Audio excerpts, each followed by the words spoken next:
Terima kasih pemirsa, Anda masih bersama kami. Pak Budi, menjawab pertanyaan menggantung tadi. Kalau menabung, sudahlah kita lupakan saja untuk saat ini. Tapi bagaimana antara pilihan berinvestasi atau seseorang yang ingin membuka bisnis, Pak? Oke, yang jelas bahwa semua bisnis, semua investasi itu terkait dengan risiko. Jadi kita harus tahu betul bisnisnya apa.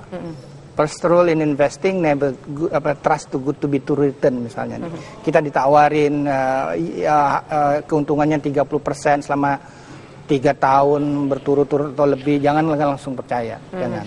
Kita harus tahu berapa sih Pak return itu, Pak? Oke, pasar modal itu biasanya nggak terlalu jauh dari sektor real. Kalau sektor real itu biasanya pasti kan orang harus bisa bayar bunga kredit dan orang punya margin keuntungannya, misalnya bunga kredit 11, keuntungannya di atas itu katakanlah 4 atau 5%, ya mungkin 15-16% itu. Nah, tapi memang di pasar modal biasanya mendahului sektor real dan ada elemen greed and fear istilahnya. Kalau orang yakin sekali Pak Jokowi akan bagus sekali sehingga harga saham udah naik duluan gitu. Nah, tinggal kita punya acuan untuk cuan. Misalnya, wah ini kayaknya kita punya filter. Ini kayaknya udah ketinggian. Seperti tadi yang kita tanam, pohon berbuah. Nah, buahnya ini jangan dibiarkan busuk. Ada baiknya kita ambil. Nah, Pak, gitu. Ini kan tadi kita berbicara soal investasi ala Nabi Yusuf. Kalau di pasar saham, investasi ala Nabi Yusufnya itu seperti apa sih Pak aplikasinya? Oke, jadi penerapannya bisa namanya secara berkala investasi. Ya, di kita di Bahana misalnya, as low as 200.000 bisa kok. Orang mau di atas itu ya tentunya lebih baik lagi ya, disesuaikan dengan target dia, targetnya apakah pensiun, apa dana pendidikan anak gitu.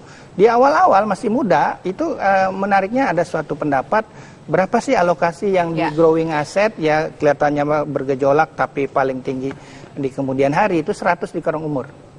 Umur Anda berapa misalnya? Ya bisa dikurangi, saya 50 misalnya.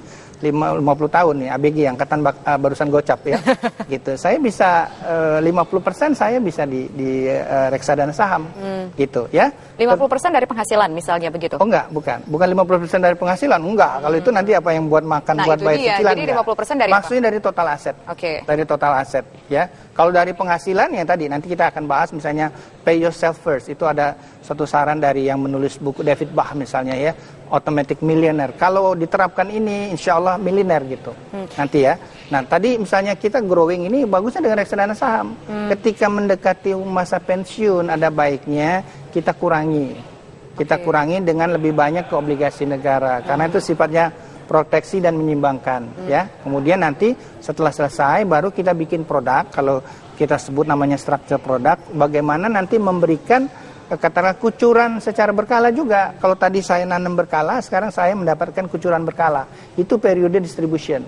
Ya, sekarang sebagian kita harus memulai mungkin dari awal dulu ya. Kita bisa mulai dengan yang kecil secara gradual dan kita bisa tunjukkan bahwa yang membeli secara bertahap dengan keyakinan ekonomi dan pasar modal kita bagus, which is yang sekarang kita yang kami lihat ya dengan membaiknya profil makroekonomi, pengelolaannya makroekonomi lebih bagus ya, rupiah juga bisa lebih stabil. Nah, itu yang kita lihat. Nanti kita lanjutkan kembali perbincangan kita tapi usai jeda berikut. Pemirsa, kami kembali sesaat lagi.